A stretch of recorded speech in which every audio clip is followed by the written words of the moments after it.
आगरा में आयोजित श्री राम कथा में कथावाचक स्वामी रामभद्राचार्य काशीराम और मुलायम सिंह यादव पर दिए अपने विवादित बयान पर कायम है। दूसरी ओर सपा ने स्वामी रामभद्राचार्य के खिलाफ मोर्चा खोल दिया है। मुलायम काशीराम प्रेम से बोलो। तुलसी पीठाधीश्वर स्वामी रामभद्राचार्य का ये वही बयान है जिसके बाद समाजवादी पार्टी ने उनके खिलाफ मोर्चा खोल दिया है और आगरा के सदर थाने में तहरीर दी है। दरअसल आगरा में श्री राम कथा के आयोजन के दौरान कथावाचक स्वामी रामभद्राचार्य ने बसपा के संस्थापक काशीराम और सपा के संरक्षक रहे मुलायम सिंह यादव को लेकर एक विवादित बयान दिया। ये बयान सपा के राष्ट्रीय महासचिव स्वामी प्रसाद मौर्य के नारे का पलटवार था। विवाद बढ़ने के बाद भी स्वामी रामभद्राचार्य अपने बयान पर कायम हैं। उन्होंने कहा कि अगर भारत में रहना है तो सभी को वंदे मातरम कहना होगा। सभी को कहना चाहिए, भारत में रहना है तो वंदे मातरम कहना है। इसके अलावा स्वामी रामभद्राचार्य ने कहा कि उन्होंने कभी हिंदू राष्ट्र की बात नहीं की, लेकिन रामचरितमानस को राष्ट्रीय ग्रंथ घोषित किया जाना चाहिए। रामचरितमानस को राष्ट्रीय ग्रंथ होने की बात मैंने कही थी और अभी भी कह रहा हूँ। स्वामी रामभद्राचार्य के बयान को सपा ने दलितों का अपमान बताया है और उनकी कथा पर प्रतिबंध लगाने की मांग की है। ऐसे भगवताचार्य जी के खिलाफ कड़ी से कड़ी कार्रवाई की जाए। इनके आगे के प्रोग्रामों पर और इनके कथावाचक जो इनका वो बना रखा है उस पर बैन लगाया जाए।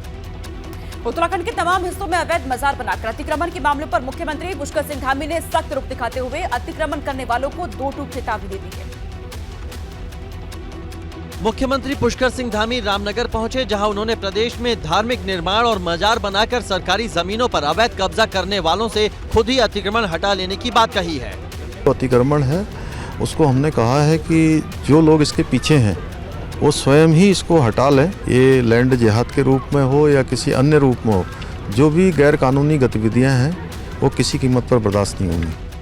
मुख्यमंत्री पुष्कर सिंह धामी ने साफ कर दिया है कि उत्तराखंड में जमीनों पर अवैध अतिक्रमण का मामला कानून से जुड़ा हुआ है और उत्तराखंड में सरकारी जमीनों पर कब्जा या अतिक्रमण किसी भी कीमत पर बर्दाश्त नहीं किया जाएगा।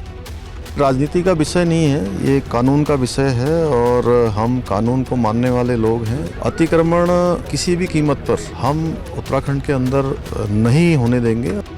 उत्तराखंड में लंबे वक्त से सरकारी जमीनों पर अवैध मजारों का निर्माण करके जमीन पर कब्जे के मामले सामने आ रहे थे, जिस पर उत्तराखंड सरकार ने संज्ञान लेते हुए इन अवैध कब्जों को हटाने की चेतावनी दे दी है।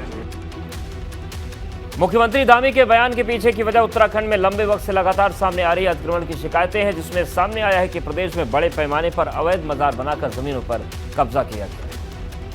उत्तराखंड के पहाड़ी और जंगली इलाकों में इस तरह की 1-2 नहीं बल्कि 1000 से ज्यादा मजारें दिख जाएंगी। यहाँ तक कि रामनगर में Jim Corbett national tiger reserve में भी 1-2 नहीं बल्कि दर्जनों अवैध निर्माण करके वन विभाग की जमीनों पर जगह जगह अवैध कब्जा करने की बात सामने आई है, जिसकी तस्दीक खुद उत्तराखंड के जानकार भी कर रहे हैं। ऐसी अवैध मजारों की छानबीन के दौरान जमीन से किसी भी तरह के मानव अवशेष नहीं मिले हैं। और पिछले 20-22 सालों में ऐसा देखा है कि एकाएक मजारों की संख्या उत्तराखंड में बहुत ज़्यादा बढ़ गई। अभी तक जो मजारें हटाई गई हैं, जैसा हमारी जानकारी में आया, उनके अंदर कुछ नहीं मिला है। सरकार के संज्ञान लेने के बाद इस तरह की 1-2 नहीं बल्कि 1000 से ज्यादा अवैध मजारों को चिन्हित किया गया है, जिन्हें पिछले 10-15 साल में सिलसिलेवार तरीके से पहले कच्ची मजार की शक्ल दी गई और धीरे धीरे पक्का निर्माण हो गया, जिन्हें अब हटाने की तैयारी शुरू हो गई है। निश्चित तौर पर ये हटाया जाना चाहिए। इसके लिए सरकार भी संजीदा है, वो भी इस विषय पर कार्य कर रही है। आप देखेंगे इस रूट पर जो ये मजार बनी है, यहाँ से प्रतिदिन प्रशासन की गाड़ियाँ पेट्रोलिंग करते हुए भी जाती हैं। फिलहाल धामी सरकार ने साफ कर दिया है कि अतिक्रमण करने वाले खुद ही अवैध निर्माण ध्वस्त करें, नहीं तो सरकार अतिक्रमण के खिलाफ विशेष अभियान शुरू करेगी।